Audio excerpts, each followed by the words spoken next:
In a quiet corner of a lively neighborhood, Ravi ran a modest grocery shop tucked beneath a rusting tin roof, its faded blue shutters opening to the daily rhythm of life. The shelves were lined with everyday items: lentils, oil packets, biscuit tins, soap bars, and the occasional stack of toffees in glass jars. Outside, life flowed like a familiar song. School children marched past in neat uniforms, laughing and chasing each other. A vegetable cart trundled by, its vendor shouting prices in a sing-song voice. Elderly men leaned on canes, nodding at Ravi on their morning walks, and women with shopping bags paused at the shop to pick up essentials, exchanging neighborhood gossip in hushed tones. Tara, his 10-year-old daughter, came by in the evenings after school or on weekends, her school bag still slung over one shoulder.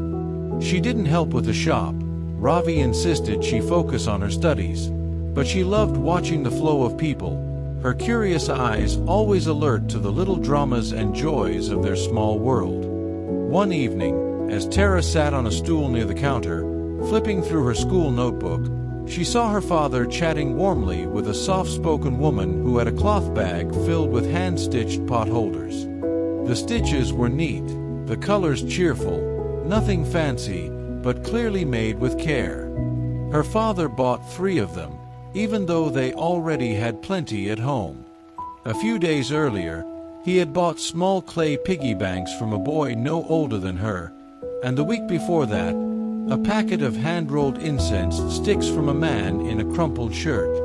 None of it was poor in quality, just simple, handmade things sold by people who looked like they truly needed the money.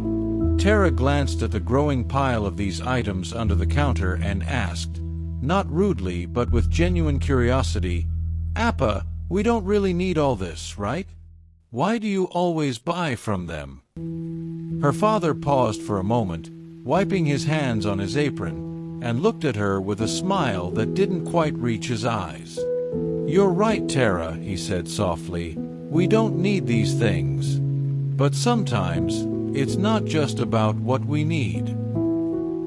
He placed the pot holders gently on the counter, then turned to her, his gaze serious. "Come, let's take a walk." They stepped out of the shop into the bustling street, where the air was thick with the hum of activity.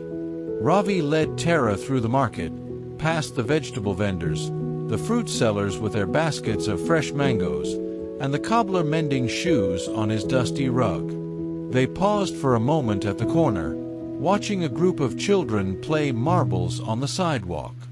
Tara noticed how some of the vendors, the elderly, and even a few mothers with tired faces were ignored or passed by without a second glance. It was the same every day, a few brief words exchanged, and then people moved on, preoccupied with their lives. Ravi looked down at Tara and saw the confusion in her eyes. "Do you see how they are treated, Tara?" he asked gently. "The people who sell on the streets, who don't have a shop or a stable job, they're often seen as invisible. People ignore them, or worse, they look at them like they're not even there." He gestured to a tired old man sitting by the corner, selling handmade paper fans, his hands shaking as he folded them. No one sees the work, the effort, or the pride that goes into what they make. Tara nodded slowly, beginning to understand the weight of his words. Ravi walked a little further down the street, leading her toward the old iron bridge that overlooked the busy market. They stood there for a while, watching people pass by, immersed in their routines. Finally, he spoke again, his voice calm but firm. "When I buy from them, Tara, I'm not just giving them money. I'm telling them they matter. I'm showing them that what they create, their labor, their effort, it's worth something." Tara's eyes widened as the pieces began to fall into place. They lingered on the bridge, watching the calm river below. The afternoon sun lay gently on the water, making it shimmer like liquid silver as it wound its way around smooth stones and moss-covered rocks. A boat drifted by now and then, laughter and voices carried on the breeze. Ravi rested his hands on the railing and looked down the street. "Tara," he said, nudging her slightly, "see that man with the cart of pens and pencils?" Tara followed his gaze. The vendor was arranging small bundles of pens and pencils with quiet focus.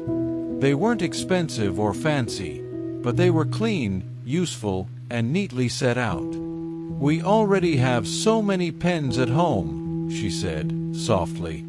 But her voice was thoughtful, not questioning. Ravi smiled. "I know. But this isn't about what we need. It's about what he needs. He shows up every day, stands there with dignity, and offers something honest. When I buy from him and pay a little extra, I'm not just buying pens. I'm letting him know that his effort has worth, that his work matters, that he matters." They walked slowly toward the vendor, the sound of the river flowing behind them like a quiet promise. Ravi greeted him warmly, asked about the pens as if they were special, complimented the colors, and as always, paid more than the price. Tara watched as the vendor's face changed, not surprised, but softened. He wrapped the pens carefully, as if handing over something of importance. "Thank you, sir," he said, his voice quiet but sincere. As they turned to leave, Ravi said softly, "Helping someone is easy, but helping without making them feel small, that's the real kindness. That's charity, wrapped in dignity." Tara nodded, her heart full. She understood now. Her father didn't just give. He gave in a way that let people hold their heads high. As they reached the shop, Tara paused for a moment before stepping inside. She looked around, her gaze resting on the shelves of everyday items, the pens, the notebooks, the small jars of spices, and for the first time, she saw them not just as products, but as part of something larger. Every item in the shop, like every person on the street, played a role in the community. It wasn't just about buying and selling, it was about connecting, understanding, and respecting. Turning to her father, Tara smiled. "I'm glad we have a shop, Appa. But I'm even more glad that we're part of something bigger, helping, without taking away anyone's dignity." Ravi smiled back at her, his heart light. "That's the real purpose, Tara.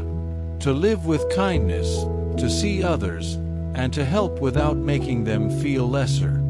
That's how we make a difference. Quietly, humbly, and with dignity." Tara stood there, her father's words resonating in her heart, knowing that the lesson of dignity, respect, and kindness would stay with her forever, shaping the way she would move through the world.